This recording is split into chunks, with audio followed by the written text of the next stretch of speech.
Topic number 9, circles and scale drawings. Before we jump in, let's go over some rules. So here we go. Here's a circle. The radius is the distance from the center of the circle to the edge of the circle. Wherever you are on the circle, the edge will always be the same distance to the center. The radius of a circle is always the same no matter where you draw the line from the center to the edge. That's radius, that's r. Diameter is a distance from one edge of the circle to the other through the center. So the diameter is always going to be twice the radius, because you go start from the edge, go in a straight line to another edge, and you hit the center. That's 2 edge to centers, so that's 2r, or d equals 2r. Cool. All right, the circumference of a circle. The circumference of a circle is the distance around. So you go around the circle. It's like the perimeter, or the fence around the circle. It's the distance around the circle. That's the circumference. Circumference equals pi times diameter. We'll come back to it. Just know circumference equals pi times diameter. And the area, that's the distance, that's the area inside, not the distance, but the amount of space inside a circle. Inside the circle, like if you're painting, how much paint do you need to paint the circle? The area equals pi r squared. So these are your two formulas. You also know what a radius and diameter is, and we're good to jump into it. Oh, one more thing. That's pi. Pi is an irrational number. It goes on forever, and it's 3.141592, etc., etc., etc. What you need to know is pi also exists on your calculator. If you have a calculator, there will be a button that has a little pi symbol on it. You punch that button and you will get 3.141592, and it'll go on and from there. So when you see pi in a multiplication problem or a division problem or in an equation, you always have, and you have a calculator, you have access to a calculator, always know that you can go to that button and press pi. Sometimes people say, oh, it's just estimated as 3.14. You know, that's a good estimation or approximation for pi, but really, if you have a fancy calculator with a pi button, you should totally take advantage of it. Question 1. What is the radius in centimeters of a circle that has a circumference of 16 centimeters? Okay, so we know the circumference, here we go, circumference is pi times diameter. That's our formula for circumference. We know circumference is the distance around a circle. It's the distance around a circle. And our question says, what is the radius? So we're looking for the radius. We're looking for the radius here. We're looking for that distance in centimeters of a circle that has a circumference of 16 centimeters. So we know the circumference here is 16 centimeters pi, because it tells us circumference of 16 pi centimeters. So here we go. Circumference equals pi times diameter. We're looking for the radius. The circumference is 16 pi. That's the stuff we know. All right, let's do the math. So again, circumference equals pi times diameter, and their circumference here is 16 pi. Well, if their circumference is 16 pi, and the circumference also equals pi times diameter, we know that 16 pi equals pi times diameter. Now think about it. Some people get confused here. Some people use the word substitution. Some people think the word substitution is big, long, and mathy and confusing. Either way, the concept is if C equals this, and this equals then C, which also equals pi times diameter, right? Because they all equal each other, you can just take this and say that is equal to that, because they're both equal to C. That's the link that gets you there. So 16 pi can come down here and bam, kick out that C, and 16 pi is now equal to pi d. Just think about it. If we know the circumference is 16 pi, and we know circumference is pi d, 16 pi has to equal pi d. All right. Now, what do we do with this? Because it's all big, long, and mathy and weird. We're used to equations that are, you know, like 2x equals 10, and we can divide by 2 and get x equals 5. But here, we have some weirdness, right? Because it's 16 pi equals pi times d. But just as we would in a normal kind of simpler, kind of 6th grade equation, divide each side by a common term, we can do the exact same thing here. And the common term we have is pi. Some people get weirded out. We can divide both sides by pi. You betcha we can. Divide each side by pi. The pi's cancel out, and we get the diameter is 16. The diameter is 16. Okay, so remember the question was asking for the radius, right? We want to find the radius. We know the diameter is 16, and we know that the radius times 2 will equal the diameter. So we just simply say that 2r equals 16, because the radius plus the radius, or 2 times the radius, equals the diameter, equals 16. Divide each side by 2, and we get the radius equals 8. The radius equals 8. So there we go. That's our answer. And we're good. Okay, question 2. Question 2 is really tough, really annoying, and terrible, but we have to do the questions we're given, so let's get to it. The mean radius of Earth is 6,371 kilometers, and the mean radius of Earth's moon is 1,737.5 kilometers. Okay, so we have the Earth and the moon, and we have each radius. And they're big long numbers, or kilometer. We have, commas and, thousands, and it's just big, long, and confusing. Oh my gosh, we have a decimal there, but that's okay. We have a calculator, we can do this. What is the approximate difference? So we have difference, which means kind of that signal subtraction, right? What is the approximate difference in the mean circumferences in kilometers of Earth and Earth's moon? Round your answer to the nearest tenth of a kilometer. Okay, so we need circumference. We need distance around, and we have the radius. And we're going to take the big circumference, subtract the small circumference, and we're going to get the difference, right? Because we're going to get the big circumference, subtract the small circumference, and we'll be good to go. And we know the circumference equals diameter, right? Circumference equals diameter. Well, here's one trick that we have to make sure we remember to do. We have the radius, we don't have the diameter. The diameter is twice the radius, right? Because it takes us 6,371 kilometers to get to the center of the Earth. We need to go all the way through to get the diameter, so we need another 6,371 kilometers to get to the other edge. So that's going to be times 2. So punch in your calculator, pi, and don't use 3.14 for pi in this problem. If you do, your answer is going to be kind of wrong. You have a special calculator with a special pi button, use it. Just punch it, then punch 6371, then punch 2. So pi times 6371 times 2. And over here for the moon, pi times 1737.5 times 2. That's pi times 1737.5 times 2. And you will get, for the Earth, a circumference of 40,000 and change. And for the moon, a circumference of almost 11,000. Remember, times 2 on the radius to get the diameter. Use your formula for circumference, and there you go. We have the big circumference, about 40,000. We have the small circumference, about 11,000. And use your calculator to subtract the 2, and there you go.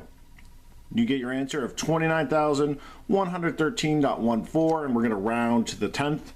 So 29,113.1. Boom, we're good. Question 3. The scale of a model train is 1 inch to 13.5 feet. So we have 1 inch on the scale for every 13.5 feet. One of the cars on the model train is 5 inches long. What is the length in feet of the actual train car? So we've done this before. This is kind of like a proportion. We have feet per inch. We have 13.5 feet per 1 inch, right? That's the scale. 13.5 feet per 1 inch. And actually, in real life, the train, well, not in real life, but the train is 5 inches long in the model. So how long is that train? It really? Well, 5 inches long. Where does the 5 go? Does it go up or in the bottom of the equivalent proportion? It goes in the bottom, right? Because all inches are on the bottom and all feet are on the top. So that's the setup. 1 inch per 13.5 feet. And we have a 5 inch long train. We want to find out how long it is and how long it is actually. So there we go. It's an equivalent proportion.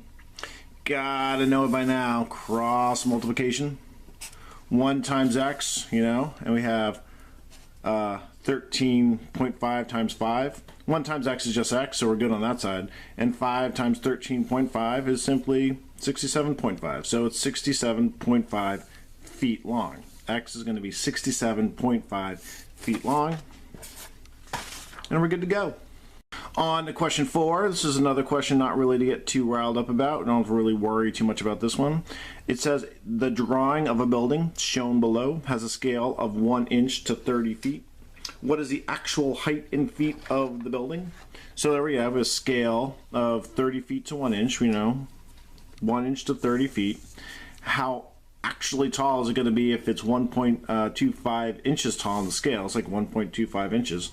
I mean, I guess they threw this number in here of the length of the building just to kind of throw you off. That's extra information. You don't really need that. But don't get too upset about it. I mean, it says what is the height? So all we need to know is the height, right?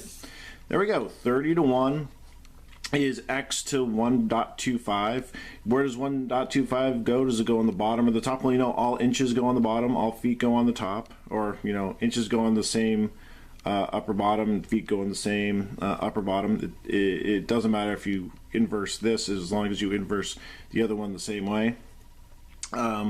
You'll be good to go because it's a comparison between feet and inches. So then, cross multiplication skills. You got them. 1 times x.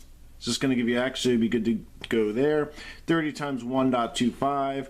Punch it out on your calculator. Do it out longhand. Either way, you're going to get 37.5. That is going to be your answer. Your building is 37.5 feet tall. And we're good to go. Question 5. You had 2 kind of easier questions to kind of, you know, get you going a little bit. But now here's a real tough one. A contractor is building the base of a circular fountain. On the blueprint, the base of the fountain has a diameter of 18 centimeters. Okay, so here we go. Base of a fountain, diameter of 18 centimeters. That's on the blueprint, right? That's the blueprint of the fountain. Whew. The blueprint has a scale of 3 centimeters to 4 feet. So that's our scale, 3 centimeters to 4 feet. What will be the actual area of the base of the fountain in square feet after it is built? Round your answer to the nearest tenth of a square foot.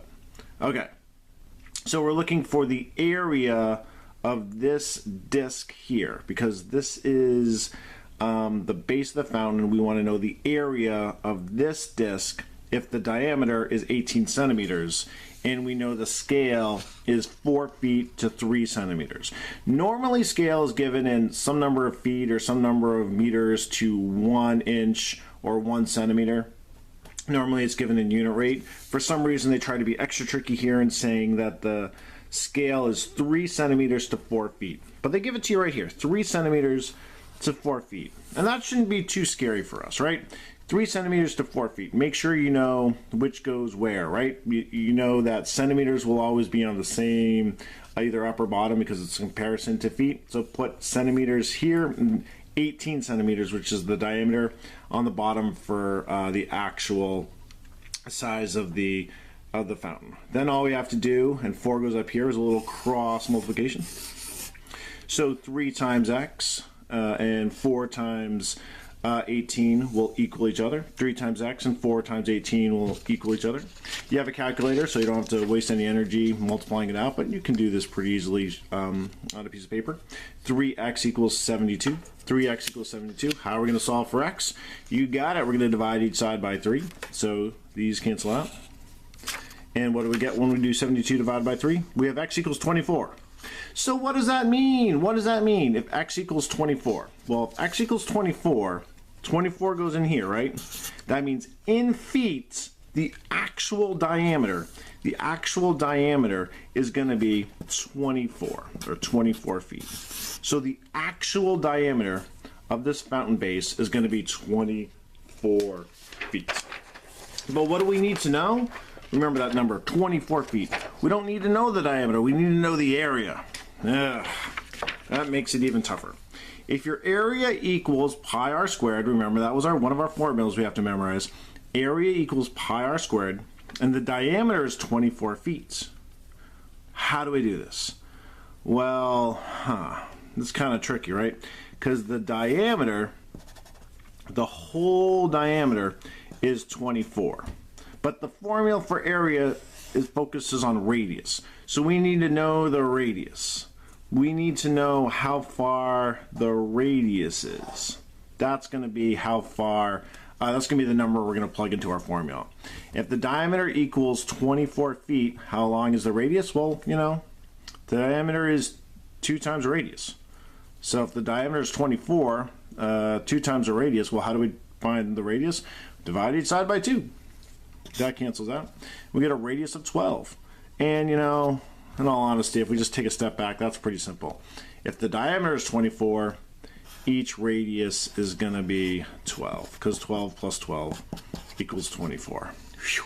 Lots of steps in this one. Sometimes when there's multi-step problems, people start having issues. It breaks down in between steps, but just do it step by step. You can do each individual step. You can get to the correct answer. So, all right.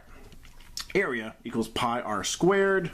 We know our radius now, so plug in our radius of 12. Area equals pi times 12 squared. Punch that in your calculator, punch pi button, punch 12 times 12 or 12 squared, and you get a big long number of square feet. And it says, what did it say? It said nearest tenth of a square foot. So they're approximated to the nearest tenth of a square foot. Make sure you say square foot, by the way, because you don't want to lose points for not putting your units on your answer. But there you go. That's the answer. And we're good. Now question 6. The circumference of a circle is 11 pi inches. What is the area in square inches of the circle? Express your answer in terms of pi. Okay, well, what do we have here? We have circumference, so that kind of signals to us the formula for circumference. So it's pi times diameter. And we're looking for the area. So we have circumference, so we're looking for the area. The area is pi r squared. Okay, and we know the circumference, or the distance around the circle. It's kind of a flat circle, but just bear with me. The distance around the circle is 11 pi. It tells us the circumference is 11 pi. And we know that the formula is pi times diameter for circumference.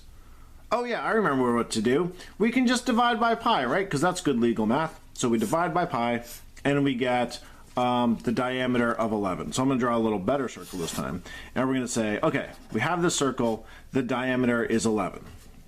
Ooh, see my mistake? That's just the radius. We need the whole diameter to be 11. Don't make that mistake. The whole diameter is going to be 11. So if the whole diameter is 11, what is the radius going to be? What is the distance from the center of the circle outward? What is this distance if the whole diameter is 11?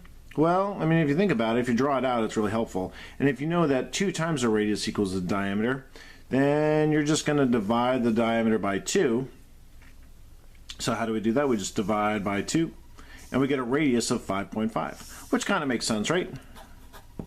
If 11's the diameter, then the radius is going to be 5.5, because 5.5 plus 5.5 gets you 11.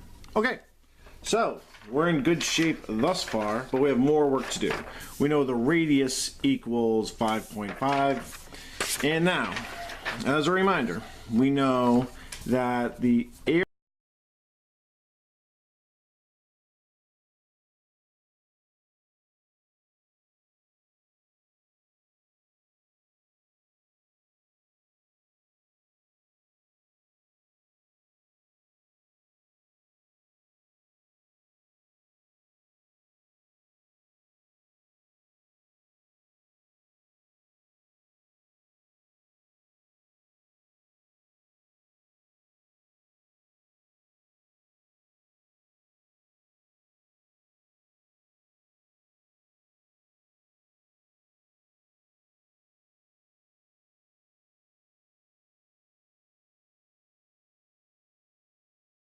as complete an answer as you can by putting the units in there, and you're good.